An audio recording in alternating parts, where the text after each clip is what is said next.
जय हिंद। तो बच्चों, हम फ्यूचर इंडेफिनिट टेंस के बारे में पढ़ रहे थे। इससे पहले वाली वीडियो में हम आपको पढ़ा चुके हैं कि फ्यूचर इंडेफिनिट टेंस की पहचान क्या होती है, इसके हेल्पिंग वर्ब क्या होते हैं, इसे हम किस प्रकार बनाते हैं। तो उसमें इससे पहले वाली वीडियो में हमने क्या पढ़ा था कि फ्यूचर इंडेफिनिट टेंस का जो अफर्मेटिव, इसके रूल्स क्या होते हैं, नेगेटिव इसके रूल्स क्या होते हैं, इसकी पहचान क्या होती है और इसे किस प्रकार बनाते हैं। इस वीडियो में हम पढ़ने वाले हैं फ्यूचर इंडेफिनिट टेंस के इंटरोगेटिव सेंटेंस के। क्या पढ़ने वाले हैं? फ्यूचर इंडेफिनिट टेंस के इंटरोगेटिव की। किसकी? इंटरोगेटिव की। तो आगे बढ़ने से पहले आपको हम बताते चले कि फ्यूचर इंडेफिनिट टेंस की पहचान क्या होती है कि वाक्य के अंत में गा गी गे अगर आए तो क्या होता है फ्यूचर इंडेफिनिट टेंस। हमने क्या बताया कि अगर कोई वाक्य है जैसे राम घर जाएगा, राम घर जाएगा, अंत में क्या आया? गाया। समझ जाइए कौन सा टेंस? Future indefinite tense. तो बच्चों, आपको ये बात याद रखनी है कि अगर वाक्य के अंत में गा गी गे आता है तो आप समझ जाइए कौन सा टेंस? Future indefinite tense. तो आइए हम बात करते हैं फ्यूचर इंडेफिनिट टेंस की। तो पहचान आपको हमने बता दिया। हेल्पिंग वर्ब हमने आपको बताया था कि फ्यूचर इंडेफिनिट टेंस की जो हेल्पिंग वर्ब होती है क्या होती है? विल या शैल होती है। हमने यही बताया था कि आपको विल का प्रयोग कब करना है और शैल का प्रयोग करना है। तो आइए बिना देरी किए हम बात करते हैं इंट्रोगेटिव सेंटेंस की। अभी मजा आएगा ना भिड़ो। तो बच्चों, इंट्रोगेटिव सेंटेंस माने होता है प्रश्नवाचक वाक्य। क्या होता है? प्रश्नवाचक वाक्य। यानी इसमें जो सेंटेंस या वाक्य आएंगे वो किससे शुरू होंगे? क्या से शुरू होंगे? किससे शुरू होंगे? क्या से? बच्चों, आपको एक बात बताते चले कि जो इंट्रोगेटिव सेंटेंस होता है दो प्रकार का होता है। कितने प्रकार का होता है? दो प्रकार का। एक होता है जो वाक्य के पहले क्या शुरुआत होता है, किससे? क्या शुरू होता है। और एक होता है जो कि वाक्य के बीच में आता है, जैसे क्यों, कहां, कैसे, कब। ये क्या होते हैं? बीच में आते हैं। जैसे राम घर क्यों जाएगा, सीता खाना क्यों पकाएगी, अध्यापक कब पढ़ाएंगे। ठीक है, तो इतनी बात आप समझ चुके होंगे, इतनी बात आपको याद रखनी है। ठीक है, तो अब इंट्रोगेटिव अगर बात करें तो हमें बताया कि इंट्रोगेटिव दो प्रकार का होता है। एक वाक्य जो क्या शुरू होता है, एक वाक्य के बीच में आता है, जैसे क्यों, कहां और कैसे। ठीक है, जैसे आप समझिए एग्जाम्पल के माध्यम से दिखाएं। क्या वह खाना पकाएगी? बच्चों, पहचान कर रही है आपको। गागी गया है फ्यूचर इंडेफिनिट, क्या है तो इंट्रोगेटिव। यानी वाक्य की पहचान में आप समझ चुके होंगे। वाक्य की पहचान करना सीखिए। गागी गया है फ्यूचर इंडेफिनिट, क्या है तो इंट्रोगेटिव। गागी गया है फ्यूचर इंडेफिनिट, क्या है तो इंट्रोगेटिव। गागी गे फ्यूचर इंडेफिनिट, क्या है तो इंट्रोगेटिव। बच्चों, इसमें लिखा है कि तुम कानपुर क्यों जाओगे। हमें पता है कि क्या है क्यों। क्यों बीच में आया आया अगर ये क्यों बीच में, ये भी तो इंट्रोगेटिव है। ठीक, लेकिन ये किस किस प्रकार का है? ये डब्ल्यू एच टाइप का है। किस प्रकार का है? डब्ल्यू एच टाइप का है। तो बच्चों, आपको बताते चले अगर वाक्य के बीच में क्यों, कहां, कैसे यानी डब्ल्यू एच टाइप के अगर आते हैं तो आपको क्या करना है? हेल्पिंग वर्ब से पहले आपको डब्ल्यू एच टाइप जो होता है उसको जोड़ देना है। यानी डब्ल्यू एच टाइप क्या होते हैं? Question word. क्या होते हैं? Question word. क्यों, कहां, कैसे यानी प्रश्न जहां पूछे जाते हैं, इनकी आपको क्या करना है? इनकी इंग्लिश आपको पहले लिख देनी है। ठीक है, तो बच्चों आपको हम बताते चले कि इंट्रोगेटिव सेंटेंस में क्या होता है कि जैसे इंट्रोगेटिव की बात हो आपके मन में तुरंत आना चाहिए कि जिस टेंस की हम बात कर रहे हैं, जिस टेंस को हम पढ़ रहे हैं, उसकी जो हेल्पिंग वर्ब होती है, अगर उस हेल्पिंग वर्ब को अगर हम बाहर कर देते हैं तो आपका जो रूल्स या सेंटेंस होगा वो इंट्रोगेटिव सेंटेंस में हो जाएगा। जैसे हमें पता है कि फ्यूचर इंडेफिनिट टेंस की जो हेल्पिंग वर्ब होती है विल या शैल होती है। और हमें पता है अगर हम विल या शैल, ये विल या शैल को अगर हम सब्जेक्ट से पहले लिख देते हैं तो ये आपका क्या हो जाएगा? इंट्रोगेटिव हो जाएगा। तो विल या शैल हो गया, प्लस सब्जेक्ट था, सब्जेक्ट मेन वर्ब का फर्स्ट फॉर्म प्लस ऑब्जेक्ट। ये रूल्स आप लिख लीजिए। ठीक है, ये आपका हो गया रूल्स।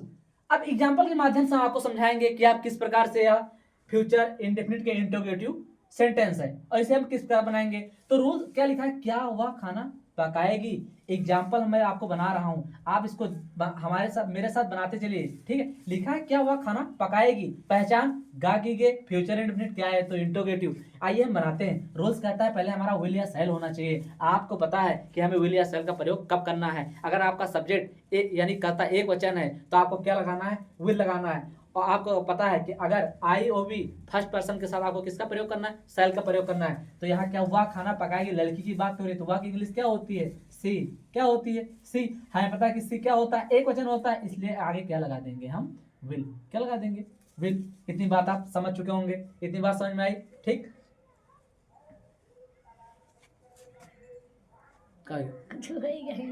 उछलता है कपड़ा का जल्दी जल्दी जल्दी लो, वीडियो चल रहा है, काटे पड़ी हमको, बीच मर गया। सब कटेगा, बड़ा आफत है जो का साला।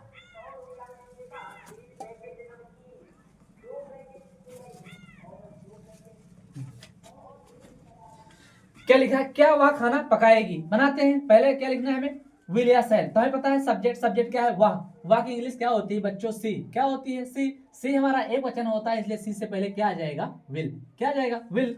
Will see. आगे बढ़ेंगे, वर्ब। वर्ब क्या है, पकाना। तो कुक माने बच्चों क्या होता है, पकाना। विल सी माने, विल माने क्या, सी माने वह, कुक माने पकाएगी। वह क्या पकाएगी, खाना। तो क्या लिख देंगे, cook the food. Cook the food. बाद में क्वेश्चन मार्क, तो क्वेश्चन मार्क। दूसरा एग्जांपल कहता है, क्या राम अपना काम करेगा। गा गी गया है, फ्यूचर इंडेफिनिट। क्या है, तो इंट्रोगेटिव। बनाते हैं, रूल्स कहता है हमारा विल या शैल होना चाहिए। सब्जेक्ट हमारा है राम। राम आपका एक वचन होता है, इसलिए हम क्या लगाएंगे, विल। तो हमने लगा दिया यहाँ विल। क्या लगा दिया, विल। आगे बढ़ेंगे, सब्जेक्ट, सब्जेक्ट है आपका राम, तो हमने लिख दिया राम। आगे बढ़ते हैं, तो वर्ब। वर्ब का है करना।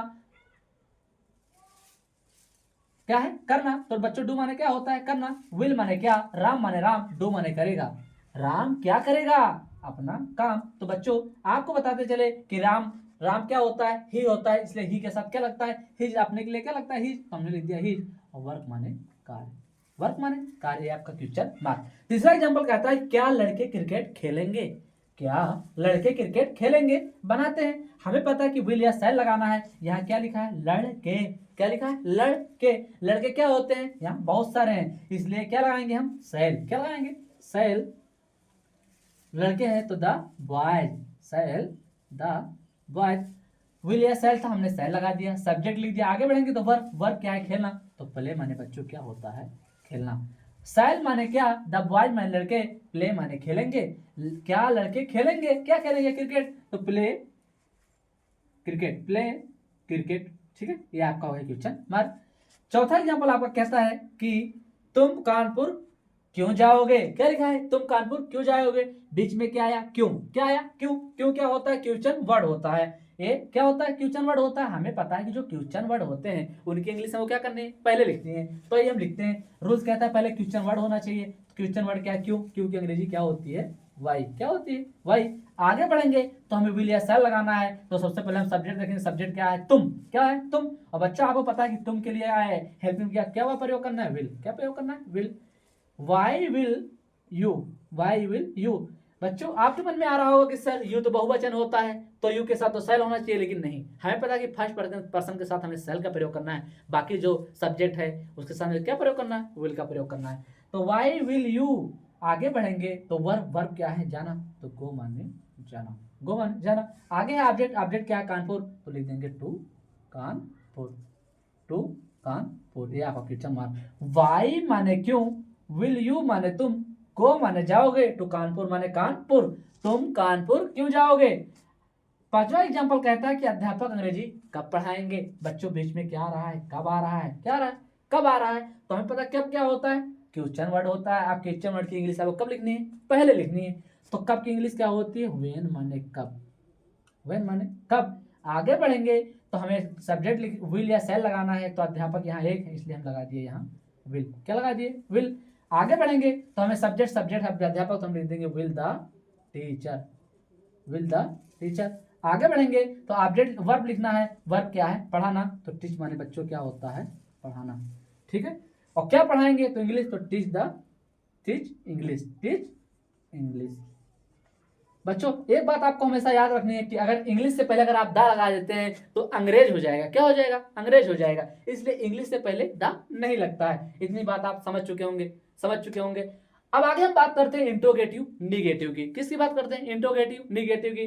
तो अब इतना तो आप समझ चुके होंगे, क्योंकि हम इससे पहले बहुत सारी वीडियो बना चुके हैं, उसमें हम टेंस के बारे में चर्चा कर चुके हैं। हम आपको बार बार यही बताते आए हैं कि अगर इंट्रोगेटिव निगेटिव की बात हो तो आपके मन में थोड़ा सा आना चाहिए कि इंट्रोगेटिव निगेटिव में क्या होता है कि सब्जेक्ट के बाद नाट लग जाता है। क्या लग जाता है, सब्जेक्ट के बाद नाट लग जाता है। अगर आप इंट्रोगेटिव निगेटिव में सब्जेक्ट के बाद नाट लगा देते हैं तो आपका जो रूल्स या वाक्य होगा वो किसमें हो जाएगा कि आपको पता है कि यहाँ विल इंट्रोगेटिव था, अब इंट्रोगेटिव निगेटिव को बनाना है। क्या बनाना है, इंट्रोगेटिव निगेटिव। तो अगर आप सब्जेक्ट के बाद क्या लगा देते हैं, नॉट लगा देते हैं, तो आपका बनकर तैयार हो गया इंट्रोगेटिव निगेटिव। बस आपको क्या करना है कि सब्जेक्ट के बाद क्या लगा देना है, नॉट लगा देना है। जैसे एग्जांपल था, क्या हुआ खाना पकाएगी।